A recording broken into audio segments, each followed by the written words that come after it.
प्रधानमंत्री नरेंद्र मोदी आपदा प्रतिरोधी संरचना माटे अंतरराष्ट्रीय सम्मेलन खातर जारी कर्या वीडियो संदेश। कया आपदावाळा प्रभाव एक क्षेत्र तक सीमित नहीं, इनसु निपटवा खातर वैश्विक संस्थाना हो बड़ी भूमिका। मुख्यमंत्री अशोक गहलोत RUHS में 132 नवीन पदारा सृजन ने दी मंजूरी। प्रदेश 2 स्कूलारू नामकरण स्वतंत्रता सेनानिया नाम माथे कर्यो गयो।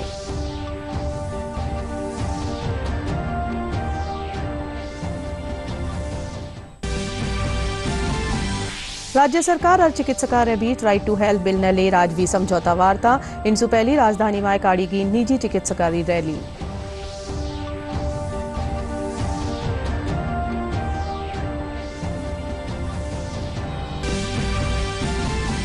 देश भर में हर्षोल्लास साथे मनाई जारी है महावीर जयंती।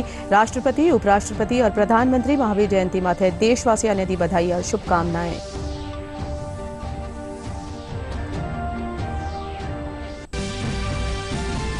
और प्रदेश में लगत में पश्चिमी विक्षोभ प्रभाव सु कई ठोड़ा माथे बिरखा और ओलावृष्टि दौर जारी। तापमान में भी आई गिरावट।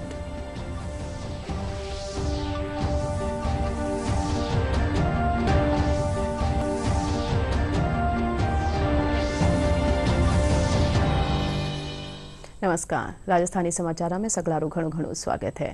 मैं हूं प्रीति और अब खबर जोवा विगतवार।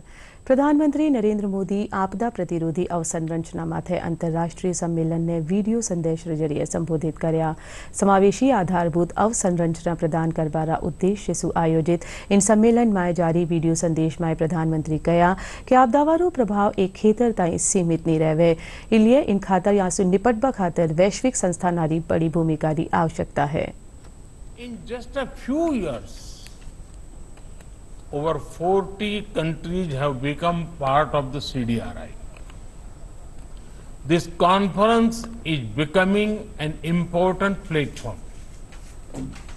Advanced economies and developing economies, large and small countries, the global north and the global south are coming together at this forum. It is also encouraging that it is not just governments that are involved. Global institutions, domain experts, and the private sector also play a role. The CDRI's theme for this year's conference is related to delivering resilient and inclusive infrastructure. Infrastructure is not only about returns, but also about reach and resilience. Infrastructure must leave none behind and serve the people even during time of crisis.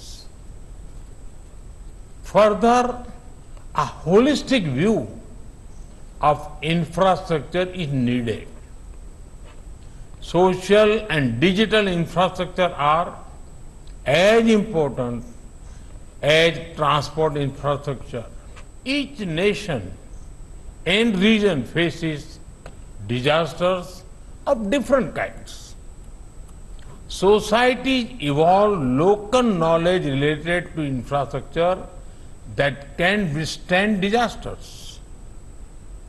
While modernizing infrastructure, such knowledge needs to be used intelligently.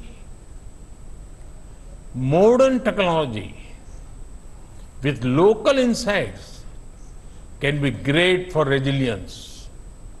Further, if documented well, local knowledge may become a global best practice. India is also bringing the world together through its G20 presidency. At the president of G20, we have already included the CDRI in many working groups. The solutions you explore here will receive attention at the highest levels of global policy making.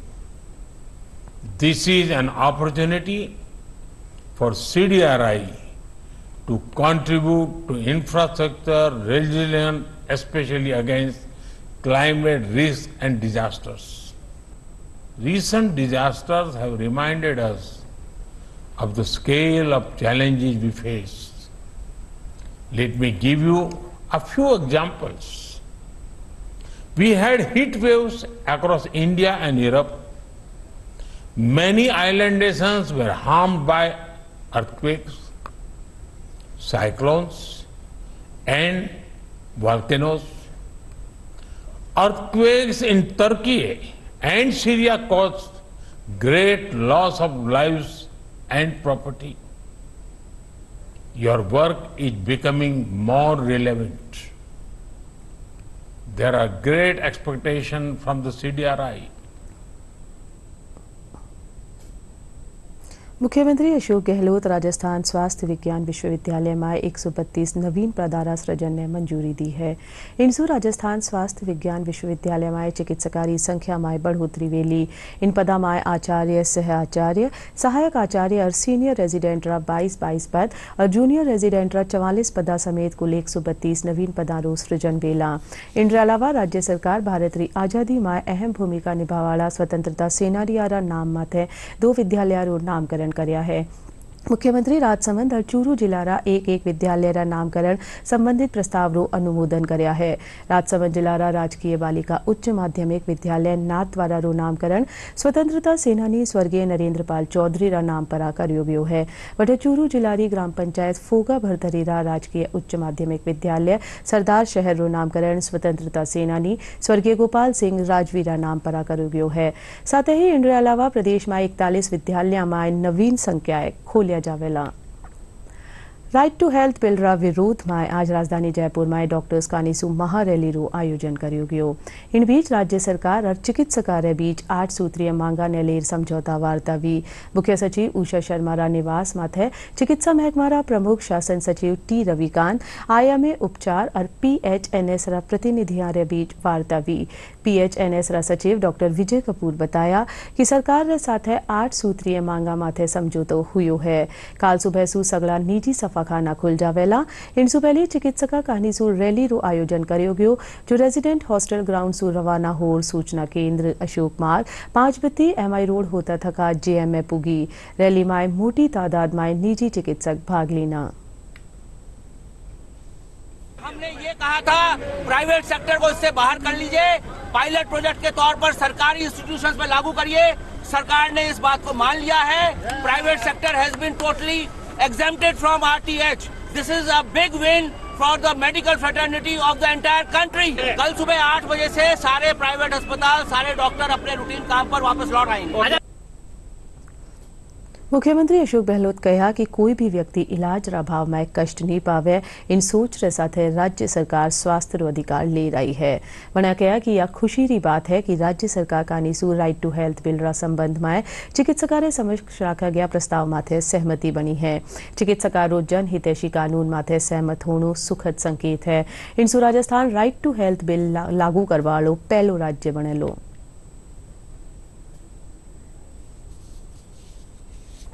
भारतीय कृषि अनुसंधान परिषद रा केंद्रीय भेड़ और ऊन अनुसंधान संस्थान बीकानेर कानीसू आज स्वर्ण जयंती वर्ष मनायो गयो। इन मौके भेड़, बकरी पालक और किसान मेला रो भी आयोजन कर्यो गयो।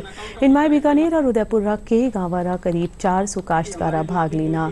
मेला में कृषि और पशुपालन रा क्षेत्र में कई तकनीकारा प्रदर्शन खातर प्रदर्शनी भी लगाएगी। इन मौके राष्ट्रीय डेयरी अनुसंधान संस्थान करनाल रा निदेशक डॉक्टर धीर सिंह कहा कि पूरा भारत री अर्थव्यवस्था में पशुपालन खास ठौर रखे है। साथ ही पशुपालन रा क्षेत्र सु विदेशी मुर्जा भी अर्जी होवे है। केंद्रीय भेड़ और वूल रिसर्च संस्थान अबिका नगर मालपुरा रा निदेशक अरुण कुमार तोमर निःशुल्क और रियायती दरा माथे पशु उपलब्धता, फीडिंग, दाना और पशुपालक री आय बढ़ावा रा बिंदुआ माथे प्रकाश डालिया। ये 50 साल पूरा करे। यहाँ हम 3 भेड़ों पर काम कर रहे हैं, मगरा, मारवाड़ी और चोकला। ये हमारी भेड़ें कारपेट ऊल पैदा करती हैं और आपको जानकारी होगी कि हमारे देश को कारपेट से लगभग 12,000 करोड़ रुपए की एक्सपोर्ट करने पे आमदनी होती है। हमारे इस संस्थान से लगातार किसानों का आना जाना जुड़ा रहता है। हम यहाँ तरह का प्रशिक्षण देते हैं और समय समय पर निःशुल्क और रियायती कीमत पर अच्छे पशुओं को उनको उपलब्ध कराते हैं। हमारा लाइव स्टॉक का जो gross productivity in terms of money अगर देखा जाए तो लगभग 13 लाख करोड़ का है सभी लास्ट में मिला करके। उसमें से लगभग की 8.5% लाख करोड़ का डेयरी से आता है और उसमें शीप भी शामिल है। शीप का एक सबसे अच्छा ये है कि इसकी प्रोलिफिटी बहुत ज़्यादा है। हम और भी काम करने के लिए कोशिश कर रहे हैं और इसका मीट और जो मिल्क और वूल 3 कमोडिटी जो इसका प्रोडक्ट है वो हमारे पूरे देश की जो इकॉनमी में है उसमें बिल्कुल सीधे सीधे सहयोग करने के लिए है। एक युवा होने के नाते मैं एक किसान भी हूँ, किसान परिवार से हूँ और हमारे यहाँ पे जुड़ने के 2014 से हमारे गांव यहाँ पे जुड़ा हुआ है और 14 से जुड़ने के बाद में कृषि के साथ साथ हमें पशुपालन का भी और कृषि के अंदर बहुत सारा फायदा हुआ है। यहाँ की टीम हमारे खेतों तक और घरों तक आके और पशुओं में और खेती में हमें बहुत कुछ बताती है और बहुत कुछ हमें यहाँ का फायदा देती है। जिको मैं खेती के सागे सागे पशुओं रो भी काम करा और यूं माने फायदो भी मिले और अठे कोई डॉक्टर आवड़ा है मोटा मोटा बिया भी माने बतायो। मेरे संस्थान से ट्रेनिंग लेने के बाद अभी मैं NLM स्कीम में काम कर रहा हूँ। मेरे पास 525 का प्रोजेक्ट है प्लस इन संस्थानों में ट्रेनिंग करने के बाद मैं NLM scheme CSWRI plus Rajasthan सरकार भारत सरकार की बहुत सी स्कीमों में लाभान्वित हुआ हूँ। प्लस मैं सभी किसान भाई से यही कहना चाहूँगा कि अपने एग्रीकल्चर के साथ पशुपालन का व्यवसाय अगर साथ में किया जाए जिसके अंदर अपन भेड़ पालन, बकरी पालन, पशुपालन प्लस फिशरीज का अगर साथ में कार्य किया जाए तो उससे बहुत ज़्यादा लाभान्वित होगा।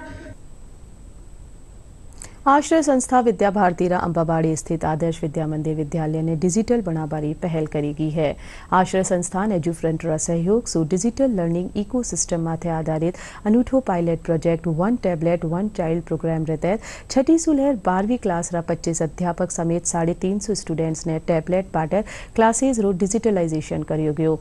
कार्यक्रम रे दौरान आश्रय संस्थान रा चेयरमैन सतीश झा, राजस्थान विद्या भारती रा संगठन मंत्री शिव प्रसाद समेत विद्यालय रा अध्यापक और टाबर मौजूद रिया। उच्च माध्यमिक आदर्श विद्या मंदिर अंबावाड़ी को पूर्णतया डिजिटलाइज किया जा रहा है। डिजिटल लर्निंग इकोसिस्टम यानी कि डिजिटल माहौल में जो पढ़ने का जो एक पूरा ढांचा बनाने की बात है उसके साथ वो भी जुड़ा हुआ है। हमारे सभी शिक्षक, हमारे सभी छात्र पूरी तरह से उसमें प्रशिक्षित किए गए हैं और उनमें सबसे अच्छी संभावना ये है जो मेरा एक बचपन से इरादा था कि हमारे सब बच्चे अपनी ही सीमाओं के तहत ऐसी अच्छी शिक्षा पा सकें जो विश्व में जो और पाते हैं उनके बराबर हो, मुझसे अच्छी ना हो उनके बराबर तो हो। हमें भी टैबलेट दिया गया है। उस टैबलेट में जो एडिफ्रेंड वाला ऐप है उसमें हमें जितने भी हमारे जो कोर्स है हमारे 7th क्लास NCERT में वो सभी प्राप्त करवा दिए और उसमें एक सुविधा और दी गई है। जैसे अभी हम ये हिंदी मीडियम है, हिंदी मीडियम को अगर उसमें इंग्लिश चैप्टर दिए गए हैं इंग्लिश लैंग्वेज में तो उसमें हम हिंदी में कन्वर्ट कर सकते हैं और उसी के साथ 11 लैंग्वेज उसके साथ दी गई है और अभी फिलहाल रोबोटिक का चैप्टर भी चल रहा है। प्रधानमंत्री नरेंद्र मोदी मन की बात कार्यक्रम री एक कड़ी माय कया कि प्राकृतिक आपदा वारे दौरान अथवा आपदा री टीम वहां की सर्वोच्च प्राथमिकता मानव जीवन ने बचाणो और वारी संपत्ति री रक्षा करनो है। इन खातर माने एड़ी आपदा वासु बेहतरी रे साथे निपट बारे साथे ही तैयार रहनो वेलो।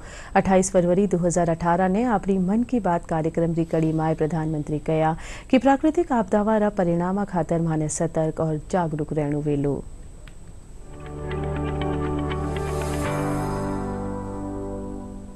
जब हम पब्लिक सेफ्टी की बात करते हैं तो 2 चीजें बहुत महत्वपूर्ण होती हैं, प्रोएक्टिवनेस और दूसरा है प्रिपेयर्डनेस।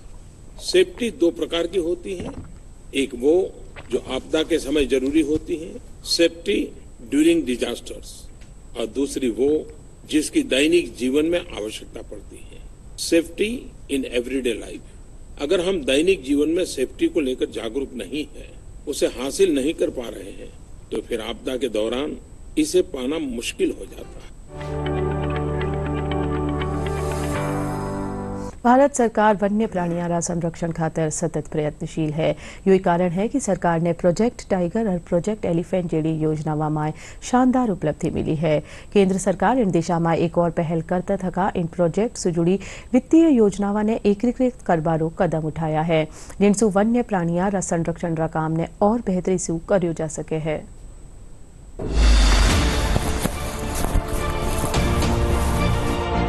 प्रोजेक्ट टाइगर और देश में हाथियों की संख्या में उल्लेखनीय वृद्धि हुई है। भारत सरकार वन्य जीव संरक्षण की दिशा में लगातार कदम उठा रही है। वन्य जीवों की संख्या में वृद्धि भारत सरकार के इसी प्रयास का नतीजा है। वन्य जीव संरक्षण के मोर्चे पर सफलता की ये कहानी सरकार की गंभीरता को बयां कर रही है। प्रोजेक्ट टाइगर के 50 साल और प्रोजेक्ट एलिफेंट के 30 साल पूरे होने के उपलक्ष्य में सरकार ने वन्य जीव संरक्षण की दोनों अहम परियोजनाओं के वित्तीय खर्च को एक पहल के अंतर्गत एकीकृत करने का निर्णय लिया है। नए वित्तीय वर्ष में केंद्र सरकार ने राज्यों से दोनों परियोजनाओं के वित्तीय समावेशन को लेकर सामान्य वार्षिक योजना पर एक रिपोर्ट जमा करने को कहा है। प्रबंधन के स्तर पर दोनों परियोजनाओं की निष्पक्षता, क्रियाशीलता और प्रभावकारिता पूर्व की भांति नियमित रूप से चलती रहेगी और क्रियान्वयन और क्रियाकलाप में पारदर्शिता भी पहले की तरह बनी रहेगी। सिर्फ प्रोजेक्ट टाइगर और प्रोजेक्ट एलिफेंट को मिलने वाली वित्तीय मदद एक योजना के तहत ही प्रदान की जाएगी। अब नए प्रावधान के तहत प्रोजेक्ट टाइगर और प्रोजेक्ट एलिफेंट के लिए 2 वार्षिक संचालन योजनाओं के स्थान पर एक वार्षिक संचालन योजना होगी। नई योजना के लागू होने से वित्तीय खर्चे का कुशल एकीकरण होगा, संसाधनों के लिए उपयोग की सुविधा प्रदान होगी, समय की बचत होगी और दोहराव की समस्या से छुटकारा मिलेगा। राष्ट्रपति द्रौपदी मुर्मू 7 अप्रैल को असम के काजीरंगा राष्ट्रीय उद्यान में 2 दिवसीय गज उत्सव का उद्घाटन करेंगी। यह उत्सव प्रोजेक्ट एलिफेंट के 30 वर्षों के संचालन की उपलब्धि को मान्यता प्रदान करेगा। हाथियों को संरक्षण प्रदान करने के उद्देश्य से भारत सरकार ने 1991 से 1992 में प्रोजेक्ट एलिफेंट की शुरुआत की थी।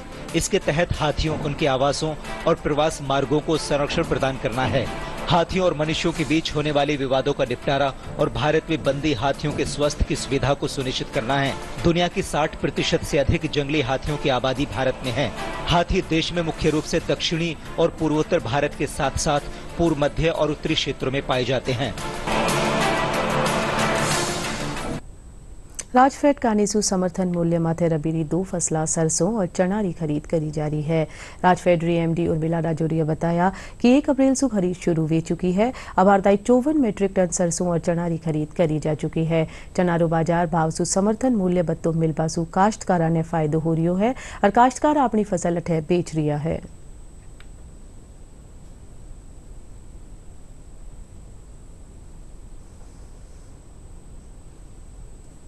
एमएसपी पर हम जो अभी क्रय कर रहे हैं वो रबी सीजन का कर रहे हैं। इसमें मुख्यतः 2 फसलें हैं, चना और सरसों। इसके लिए हमने 21 अप्रैल से ही पंजीयन आरंभ कर दिए थे और बहुत अच्छी इसमें प्रोग्रेस है। अभी तक लगभग 1 लाख किसानों ने अपना पंजीयन करवा लिया है। जो बाजार दर है उनसे हमारे एमएसपी की दरें अधिक है, तो चने की भी अच्छी आवक बनी हुई है। जो चने का बाजार की रेट है उसकी तुलना में एमएसपी अभी 5335 रुपये है और इसी तरह से सरसों का 5450 रुपये है। तो इन दरों पे हम उम्मीद करते हैं एमएसपी पर किसान अपना माल देंगे, अपना उत्पाद, अपने जीन्स बेचेंगे और एमएसपी का लाभ उठाएंगे। देखिए, सरसों का 15,19,000 मैट्रिक टन सरसों के लिए है और 6 लाख मैट्रिक टन चने के लिए हमें लक्ष्य आवंटित हुए हैं। सरकार द्वारा जो एमएसपी पे चने की खरीद की जा रही है उसमें किसान का बहुत बड़ा हित है। बाजार का भाव है 44 रुपये के लगभग और सरकारी खरीद की रेट है 53 रुपये 35 पैसे। तो आप लगा लीजिए कितना अंतर हो गया।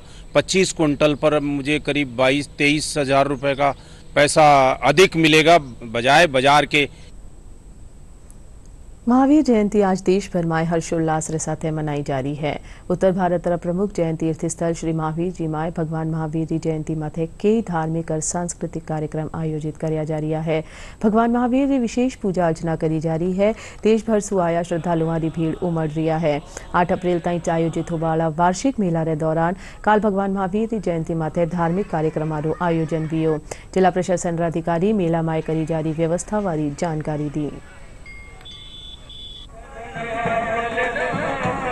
महावीर जयंती के उपलक्ष्य पे आपके माध्यम से मैं सभी को महावीर जयंती की बहुत-बहुत शुभकामनाएं देना चाहूँगा। इसी के साथ हर वर्ष की तरह इस वर्ष भी महावीर जी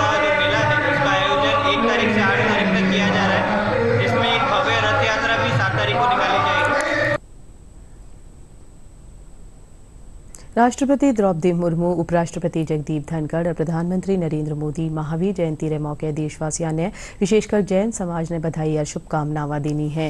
वे कहा कि भगवान महावीर अहिंसा और अपरिग्रह री शिक्षा दे दुनिया ने राह दिखाई है। राष्ट्रपति इन मौके प्राणियों खातर दया और करुणा रो संकल्प लेबारू आह्वान कर्या, साथ ही अहिंसा ने आचरण में ढालबारी बात भी कही। द्रौपदी मुर्मू ने देशवासियों को महावीर जयंती पर शुभकामनाएं दी। अपने ट्वीट में राष्ट्रपति ने कहा, महावीर जयंती पर सभी देशवासियों विशेषकर जैन समुदाय को मैं हार्दिक बधाई देती हूँ।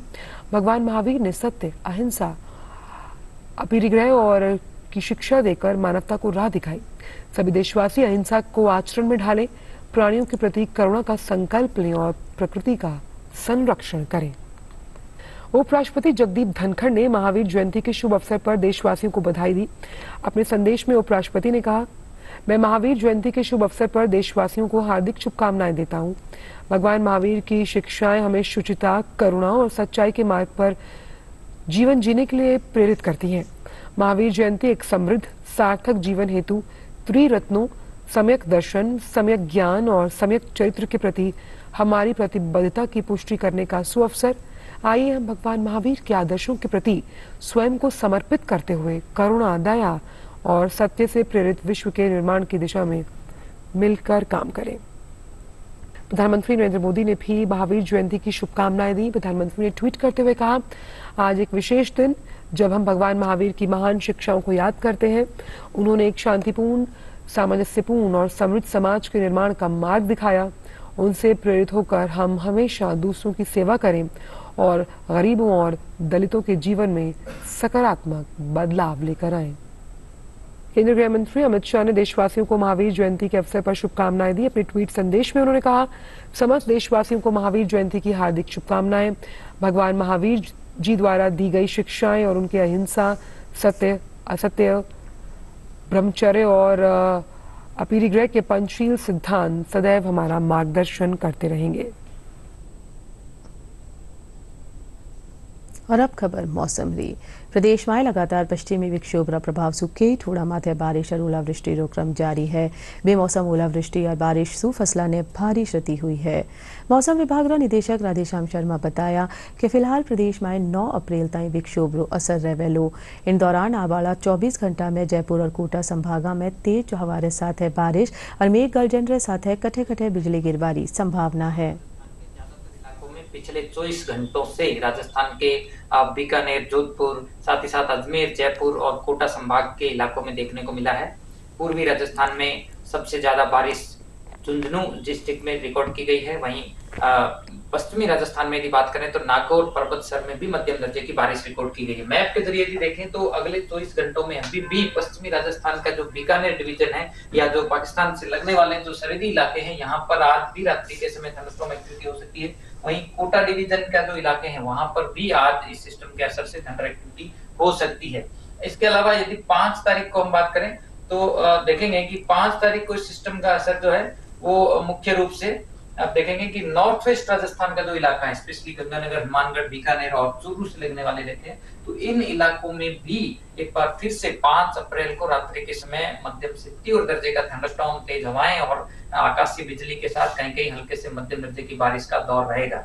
तो अभी भी राजस्थान में अगले 48 घंटों तक हल्के से मध्यम दर्जे का मेघ गर्जन और बारिश की गतिविधियां जारी रहेगी। इसके अलावा इसके बाद यदि देखें तो 6-7 को ज्यादातर इलाकों में थंडरस्टॉर्म एक्टिविटी में कमी रहेगी।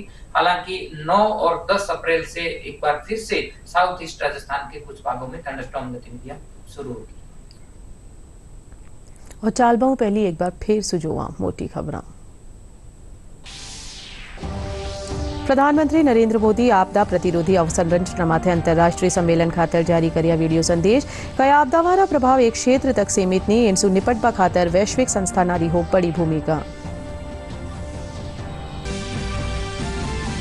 मुख्यमंत्री अशोक गहलोत RUHS में 132 नवीन पदारा सृजन ने दी मंजूरी। प्रदेश 2 स्कूलारो नामकरण स्वतंत्रता सेनानियारा नाम माथे कर्यो गयो।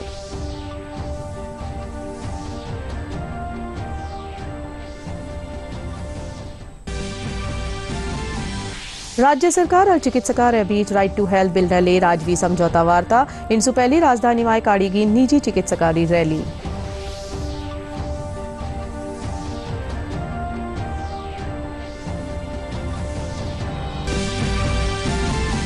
દેશભર માં હર્ષોલ્લાસ સાથે મનાઈ जा रही है महावीर जयंती। राष्ट्रपति, उपराष्ट्रपति और प्रधानमंत्री महावीर जयंती माथे देशवासियों ने दी बधाई और शुभकामनावां।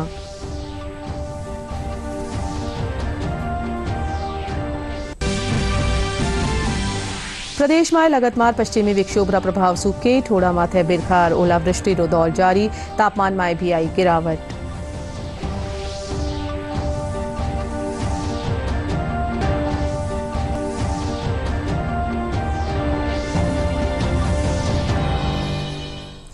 हाल था राजस्थानी समाचार। नमस्कार।